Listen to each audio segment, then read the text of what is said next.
Bienvenue sur le podcast de Temps et Équilibre, le podcast de celles et ceux qui souhaitent se réapproprier leur temps et retrouver un équilibre. Je suis Diane Ballona-Roland et je vous retrouve chaque mardi matin. Je suis particulièrement ravie ce matin d'accueillir dans mon podcast Solène Pinier. Solène Pinier qui est à la fois la fondatrice de Creators for Good, qui est également l'auteur d'un livre dont je vous avais déjà parlé dans un épisode précédent. Elle est l'auteure donc du guide de l'entrepreneur durable qui est paru en 2021 donc chez Duno, et elle est également la créatrice de la semaine de l'entrepreneuriat écoféministe, dont la 2e édition aura lieu très prochainement, donc du 7 au 10 mars prochain.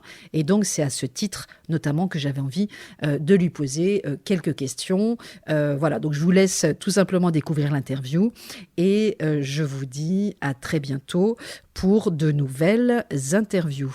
Je suis vraiment, vraiment ravie de te recevoir aujourd'hui. Tu vas bien ? Oui, ça va, je te remercie.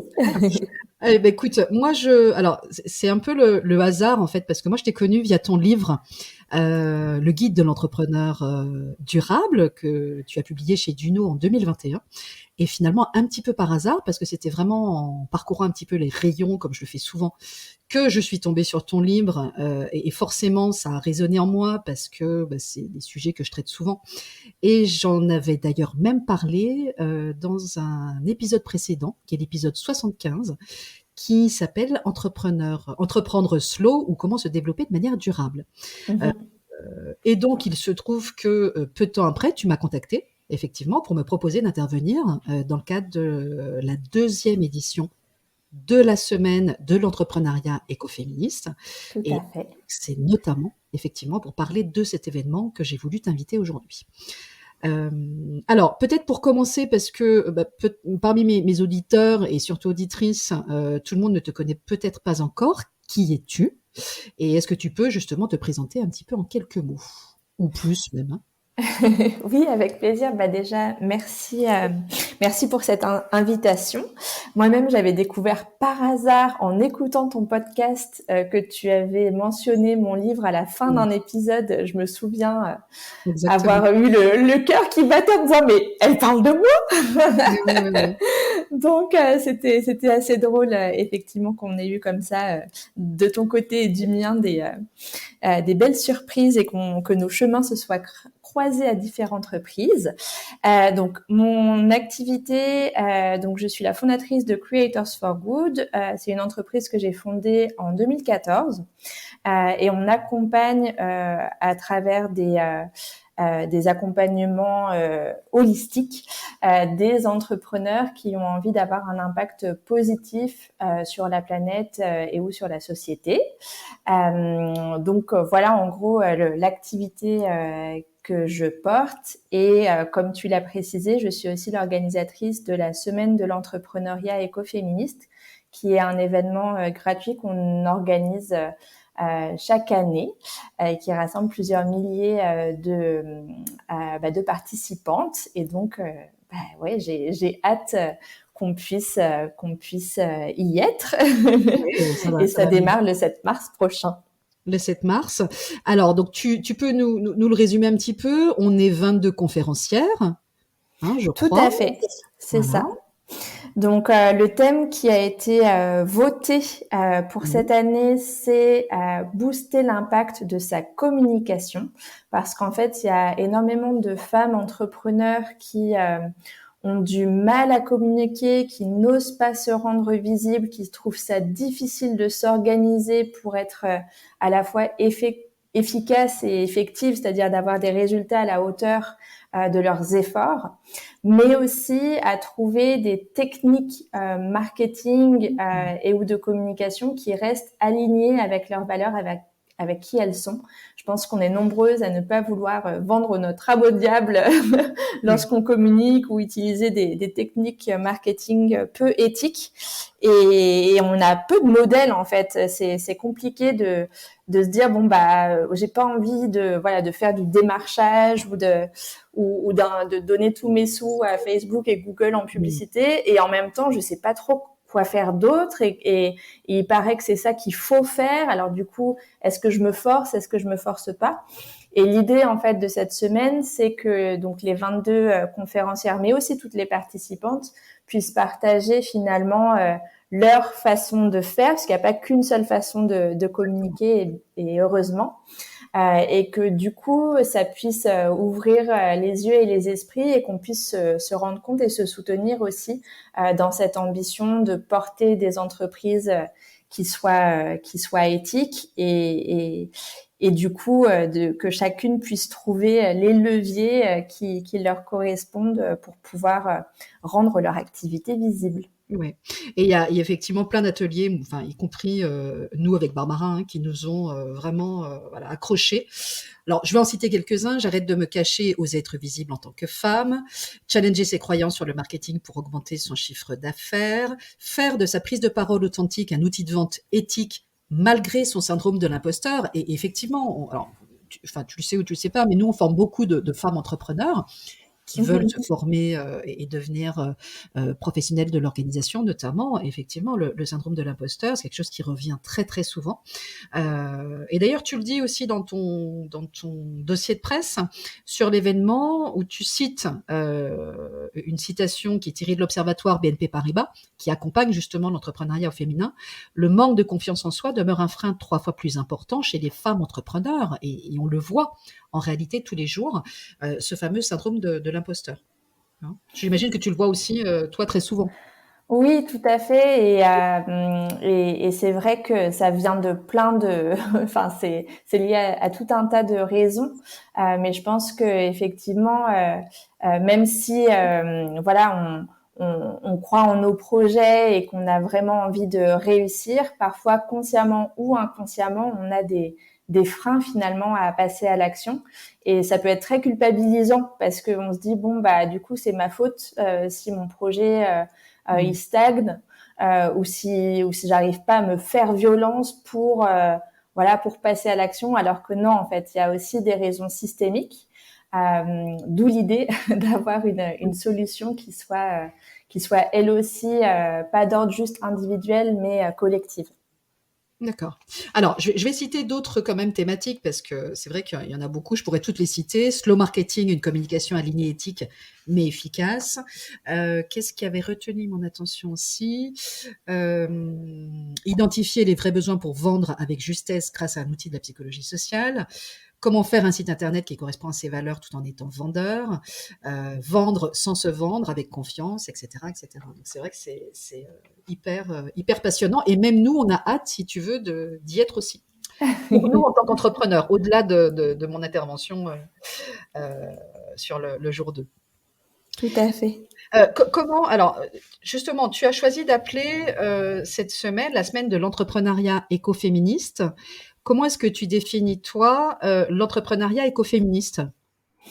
Alors en fait, déjà le mouvement écoféministe, moi je le trouve vraiment passionnant. C'est un courant philosophique, éthique et politique aussi, qui à la base part du constat, ou qui étudie le fait que il y a des points communs et des causes communes au système de domination et d'oppression des femmes, donc le patriarcat pour ne pas le citer, et les systèmes de surexploitation de la nature par les humains. Et je trouve ça vraiment intéressant, parce que comme moi, mon métier, c'est d'accompagner des femmes qui veulent avoir un impact positif, qui veulent entreprendre de manière durable, et puis avoir cet impact sur l'environnement, sur la planète. Finalement, je me rends compte qu'effectivement, enfin voilà, c'est vraiment très lié à l'activité que j'ai. Et du coup, j'ai décidé d'appeler cet événement la semaine de l'entrepreneuriat écoféministe, pour justement prôner et puis créer une communauté, une solidarité entre les personnes qui font de la création d'entreprises un levier de transformation de la société, que ce soit à la fois soit sur des thématiques liées à l'environnement et ou à l'empouvoirment des femmes. Mmh. D'accord. Ok. Donc peut-être on peut dire aussi que tous ces ateliers sont gratuits, hein, l'inscription est gratuite, justement sur la semaine de l'entrepreneuriat écoféministe. Euh, voilà, donc il suffit de s'inscrire effectivement pour pouvoir après accéder aux différents ateliers et aux bonus, etc. Alors, j'aimerais quand même revenir sur ton livre, Le Mm-hmm. guide de l'entrepreneur durable. Comment est-ce que t'es venue l'idée de ce livre?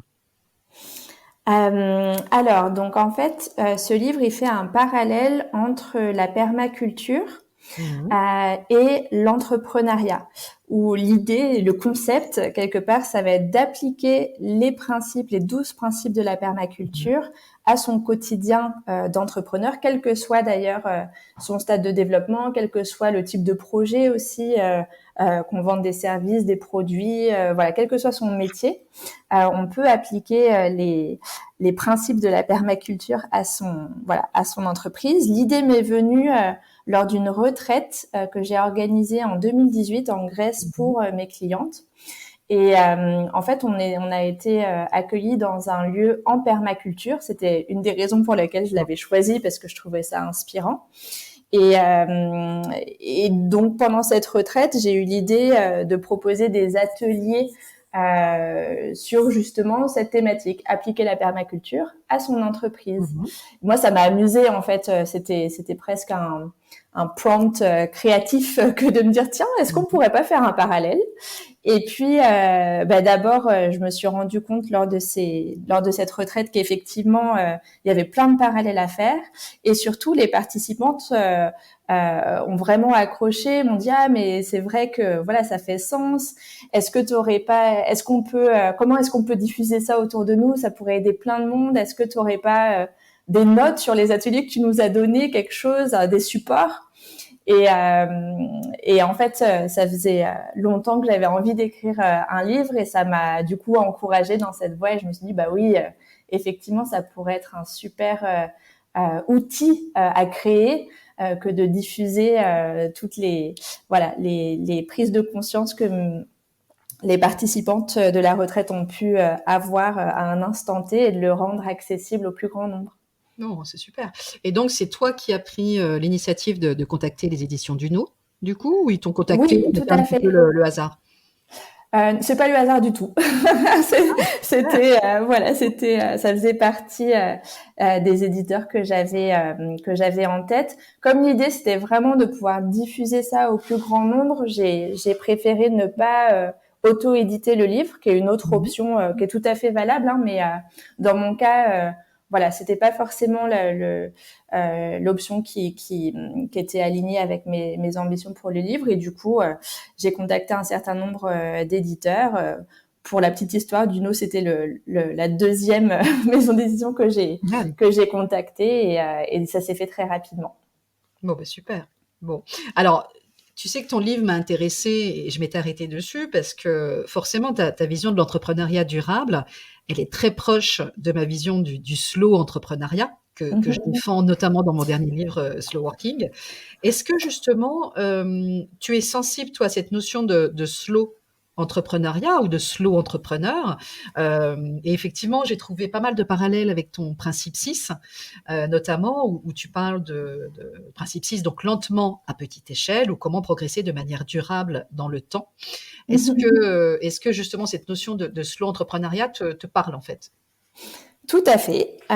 Et d'ailleurs, je ne sais pas si tu as remarqué, mais page 158 du livre, il est noté que ton livre Slow Working aux éditions Vibert, enfin en tout cas, ça fait partie des ressources que je recommande et que je cite. Ah mais Donc oui, tu vois, encore une fois, tu l'as fait bien. voilà, nos chemins Exactement, ne font que se croiser. Tout exactement. à fait. Je pense que cette notion, elle est vraiment aidante parce que le slow working ou le slow entrepreneuriat, on voit tout de suite de quoi ça parle et ça permet de se rassurer lorsque nous-mêmes, on a envie finalement d'aller à un rythme qui est différent de celui qui est à la une des médias et qu'on hésite ou on culpabilise à l'idée d'aller plus lentement. Et je pense que c'est vraiment important qu'on soit plusieurs et que de différentes façons finalement on parle de la même chose, parce que ça peut déculpabiliser les personnes qui pourraient avoir besoin de ce genre de façon de fonctionner, sachant que le fait d'aller lentement, même si voilà, on peut penser que du coup ça va ralentir nos résultats ou que ça va ralentir les ambitions qu'on peut se donner. Ouais, ça n'est pas du tout corrélé finalement à l'ampleur qu'on peut donner à notre activité. Et c'est ça aussi un des enseignements de la permaculture, c'est que en allant lentement, progressivement, mais en passant à l'action, hein, aller lentement, ça ne veut pas dire faire du surplace non plus. En allant lentement, on va finalement beaucoup plus loin et on ne se brûle pas les ailes en avançant. Et finalement, c'est ça qui aussi rend nos activités plus durables. Donc, je pense qu'il faut surtout pas culpabiliser si on a envie d'avoir un rythme plus sain que celui qui, encore une fois, est vanté à la une des médias. Et je pense que c'est bien de pouvoir s'appuyer sur des outils comme celui que tu as développé ou sur le livre que j'ai écrit pour se rassurer quant au fait que voilà, ça va pas nous tirer une balle dans le pied. Oui, et puis il y a plusieurs, effectivement, façons d'entreprendre. Moi, il y a une petite phrase que je cite souvent qui est de l'importance de se donner justement le temps de réussir, finalement. Et quand on se donne le temps, finalement, rien ni personne ne peut nous empêcher de réussir, d'atteindre nos objectifs ou de nous développer comme on le souhaite, effectivement. Il n'y a plus de frein après. C'est ça. Et peut-être juste une anecdote à ce sujet, c'est que dans ma pratique, je rencontre très souvent des femmes entrepreneurs qui me disent à la question quelles sont tes ambitions ou tes objectifs financiers, c'est ah mais oui, mais moi comme depuis que je suis maman, je travaille que 3 ou 4 jours par semaine, du coup je me suis dit que peut-être déjà c'était pas mal si non on a le droit d'avoir un rythme sain, d'avoir une vie de famille épanouie, de prendre du temps pour soi et aussi d'avoir des ambitions professionnelles à la hauteur de la carrière qu'on aurait pu avoir en tant que salarié. Et je pense que voilà, je trouve que c'est quelque chose qui devrait faire la une des médias. Oui, non, mais complètement. On est bien d'accord là-dessus. Alors, j'ai envie de parler un petit peu d'organisation. Dans la semaine de l'entrepreneuriat écoféministe, tu sais qu'on intervient toutes les deux précisément le 8 mars prochain, qui est quand même la journée internationale des droits des femmes, sur le jour 2, donc, qui est intitulé « Être stratégique pour gagner du temps ». Donc moi, j'anime un atelier qui s'appelle, tu le sais, donc s'organiser pour alléger sa charge mentale d'entrepreneur. Et toi, tu animes un atelier qui s'appelle « Oser déléguer sa communication, bonnes pratiques et erreurs à éviter ». Pourquoi est-ce que tu as choisi ce thème, ce sujet en particulier? Et est-ce que tu peux, bien sûr, en avant-première, nous partager 1 ou 2 tips, justement, pour mieux déléguer sa communication? Et finalement, en quoi c'est important pour toi, justement, de déléguer sa communication? Oui, j'ai choisi ce thème parce que c'est une question qui revient très souvent sous différentes formes. Il y a d'abord les personnes qui n'ont pas du tout envie d'avoir à communiquer et rêvent de pouvoir déléguer ça à quelqu'un d'autre et du coup de ne pas avoir à le faire elles-mêmes. Et là, ça rejoint un peu les erreurs à éviter que j'explore dans l'atelier, parce que je pense que c'est important quand on est entrepreneur déjà de se réconcilier avec le marketing et avec l'importance de la communication. Donc communiquer, ça veut pas, déléguer, ça ne veut pas dire se débarrasser du truc et ne surtout pas mettre le nez dedans. Pour autant, tout faire toute seule et tout porter sur ses épaules, c'est pas non plus une stratégie qui permet d'aller loin. Ça peut être une stratégie, notamment quand on se lance ou qu'on a envie de tester différentes choses par soi-même, mais vient un moment où forcément, pour pouvoir continuer à avancer dans son activité et continuer à à la porter et à la faire grandir, s'entourer de personnes qui vont pouvoir compléter notre expertise et puis aussi nous soulager d'une partie des tâches à faire. C'est vraiment une stratégie qui peut permettre de décoller. Encore faut-il oser déléguer, oser finalement son activité, surtout au tout début, c'est vraiment comme son bébé, quoi. Donc c'est un peu compliqué de se dire que quelqu'un d'autre va s'occuper de prendre la parole à notre place. Donc il y a aussi la question de l'identité. Je suis mon entreprise, et puis finalement l'entreprise grandit, mais du coup non, tu n'es pas ton entreprise. Et donc c'est des choses finalement à travailler aussi dans sa posture d'entrepreneur. Donc, pendant l'atelier, en fait, je distingue 4 phases de développement d'une activité entrepreneuriale. Et pour chacune des phases, on regarde est-ce qu'on délègue ou pas? Si oui, quel budget on alloue? Qu'est-ce qu'on délègue? Pour faire en sorte que son activité puisse croître de manière saine, durable et sans qu'on ait tout sur ses épaules. Oui. Qu'est-ce que toi, tu as choisi de déléguer justement dans ta communication? Alors, moi, mon activité, elle a 7 ans déjà, donc je délègue beaucoup de choses. Donc, en fait, j'ai plusieurs personnes dans mon équipe qui sont en charge de la communication. Il y a une personne qui écrit, par exemple, les articles de blog. Elle est experte en SEO, donc en référencement naturel. Il y a une personne qui fait tous les visuels, qui est en charge du graphisme. Une personne qui s'occupe des réseaux sociaux, qui crée du coup les textes, qui trouve les bons hashtags, etc. Et j'ai une personne qui coordonne les différents membres de l'équipe marketing, puisque aujourd'hui, Creators for Good, on est une équipe d'une dizaine de personnes et finalement, ça fait beaucoup de monde à manager, donc je délègue aussi la partie management. Bon, super, c'est bien. Et alors justement, quelle place aujourd'hui à l'organisation dans le développement de ton activité? Sur quoi reposent les bases finalement de ton organisation aujourd'hui? Est-ce que ça a évolué avec le temps? Alors, par rapport à la communication, j'imagine que oui, effectivement, hein, mais plus largement, on va dire. Je pense que l'organisation a une grande place. C'est vraiment et c'est une thématique qui est devenue de plus en plus importante à mesure que l'activité a grandi aussi.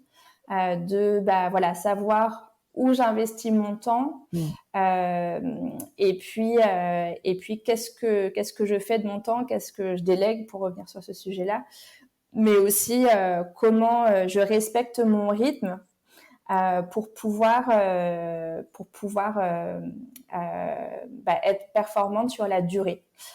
Donc moi, par exemple, une des choses que j'ai mis en place, c'est de m'organiser en fonction de mon cycle féminin, parce que je suis très sensible à mes cycles, surtout depuis que j'ai plus de contraceptif hormonal. Et donc, la semaine de mes règles, pour parler franchement, elle est barrée en rouge dans mon agenda et j'ai 0 rendez-vous cette semaine-là. Et au contraire, la semaine de l'ovulation, où hormonalement, en fait, les femmes, on a plus d'énergie, on est plus vers l'extérieur. C'est les semaines où je vais plus aller avoir plus de rendez-vous et aussi faire des tâches qui sont peut-être un peu plus hors de ma zone de confort. Donc je m'organise vraiment en fonction de mon corps, plutôt que d'essayer d'imposer un rythme à mon corps qui ne serait pas le sien. D'accord. Et effectivement, tu parles justement dans ton livre du principe 9 que tu as appelé stocker l'énergie, ou comment trouver une organisation du temps adaptée. Donc effectivement, c'est en lien aussi. Comment est-ce que concrètement aujourd'hui tu gères tes priorités? Comment est-ce que tu arbitres, que tu choisis ou que tu définis tes priorités, que ce soit tes priorités du jour, tes priorités de la semaine? Comment est-ce que tu fais tes arbitrages? Alors, il y a différents éléments. Bon, déjà, mes objectifs à l'année, puis mes objectifs pour chaque trimestre. Donc ça permet quand même Mhm. de faire le tri entre les différentes idées. Souvent, je sais pas si je suis la seule entrepreneur, je ne pense pas, mais Mhm. c'est pas les idées qui manquent, c'est ensuite qu'est-ce qu'on priorise et qu'est-ce qu'on implémente. Ça joue beaucoup. En fait, moi je prends vraiment mes décisions en fonction des objectifs que j'ai d'abord fixés. Et puis je me fais accompagner. En fait, très régulièrement, je fais appel à donc soit des coachs, soit des personnes, des entrepreneurs sur Mhm. différentes thématiques qui sont plus avancés que moi et qui peuvent du coup me donner un éclairage ou me faire voir mon angle mort de façon à Mhm. pouvoir aussi prendre des décisions pas seule, mais donc en ce moment, par exemple, je suis accompagnée par une personne dont la spécialité c'est les finances.